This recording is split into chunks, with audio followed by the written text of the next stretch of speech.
Ever get that feeling that the ultra-wealthy are playing a completely different financial game than the rest of us? Well, you're right, and the answer to what they're doing is probably not what you think. Today, we're going to pull back the curtain on the sophisticated and honestly kind of shocking financial strategies of the 1%. Let's dive in. It sounds totally ridiculous, doesn't it? But you see this question pop up all the time on places like Reddit. People look at a billionaire's massive net worth, and then they hear that person doesn't actually have billions in a checking account, and it creates this huge confusion. If their money isn't cash, then what is it? And how on earth are they living these incredibly lavish lifestyles? And this quote right here, it just hits the nail on the head. See, most of us are taught to save cash, right? For safety, for a rainy day. But for the wealthy, holding on to big piles of cash is one of the riskiest moves you can make. They see it as a liability that's just pretending to be an asset, and they avoid it like the plague. Okay, so let's start by cracking open this idea of a billionaire's wallet. I can promise you it's not some Scrooge McDuck-style vault filled with gold coins, and their bank statements definitely do not have 10-figure balances sitting there. This right here is probably the single biggest misunderstanding about wealth. That huge number you see next to someone's name on the Forbes list, their net worth, is not the same thing as cash in the bank. Their wealth just isn't liquid in the way that you and I think about money. So this really gets to the heart of it. Being a billionaire is all about ownership. They own things that are specifically designed to grow in value over time, what we call appreciating assets. We're talking massive chunks of stock in the companies they founded, sprawling portfolios of commercial real estate, ownership of other businesses, or even priceless art collections. Their wealth is always moving, always working. It's never just sitting still. All right, let's switch gears from their world back to the one most of us are living in. We're always told, put your money in a savings account. It's safe. But what if that safe harbor is actually, a slowly sinking ship? This statement from hedge fund legend Ray Dalio is blunt, but it perfectly captures how the wealthy see things. Over the long haul, just holding on to cash is a guaranteed way to lose. Why? Because of this silent thief that's always at work, constantly eating away at your money's value. And that thief is inflation. So, this is a really crucial concept to get your head around. Don't just look at the interest rate your bank is bragging about. The real rate of return is the only number that actually tells you if your money is growing or if it's just losing its purchasing power a little more slowly than the cash under your mattress. And boom, this chart just lays the problem bare. So let's say you find a fantastic high-yield savings account, and it's paying you 4.5%. You feel great, you feel like you're winning the game, right? But if inflation is humming along at 6%, your real return is actually negative 1.5%. You are quite literally losing money every single day. These metaphors are so powerful because they're so true. While you're thinking your money is all safe and sound in a vault, it's actually being slowly burned away by inflation. Or think of it like a block of ice that's just constantly melting into a smaller and smaller puddle of what you can actually buy with it. The wealthy figured this out a long, long time ago, and, well, they built the system to get around it.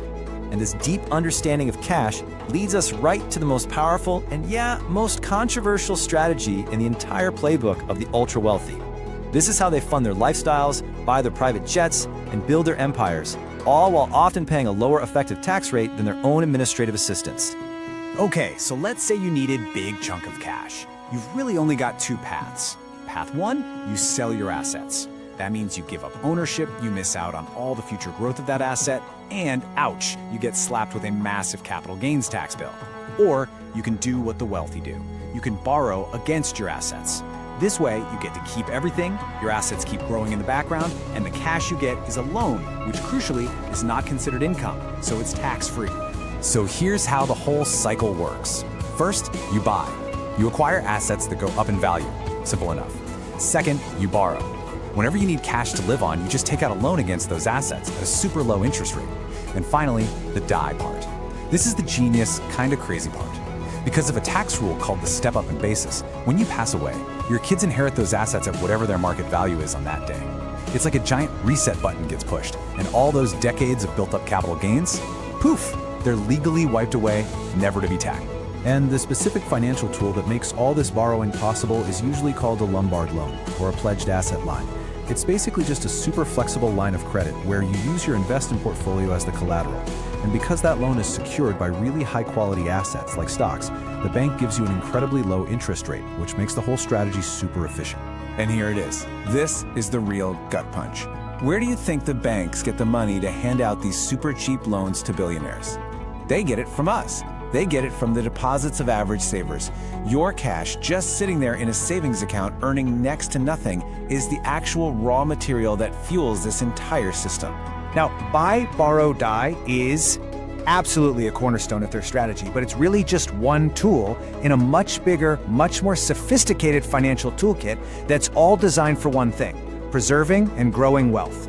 And that toolkit includes some really specialized instruments that most people either completely misunderstand or, frankly, just don't even have access to. Things like specifically designed whole life insurance policies and these exclusive private banking services. You see, when most of us hear life insurance, we just think of a death benefit. But for the wealthy, a specially structured whole life policy is an incredibly powerful investment vehicle. Think of it like a tax-sheltered savings and investment account all rolled into one. And this lays out exactly why it's such a powerhouse. The policy's cash value grows and grows without getting hit by taxes every year.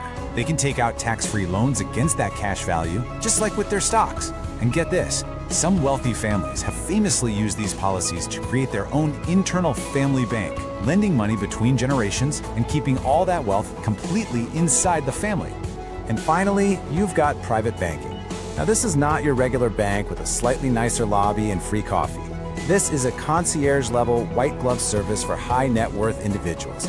Your private banker provides customized loans, specialized investment advice. It's a level of access and personalization that's just completely unavailable to the average customer.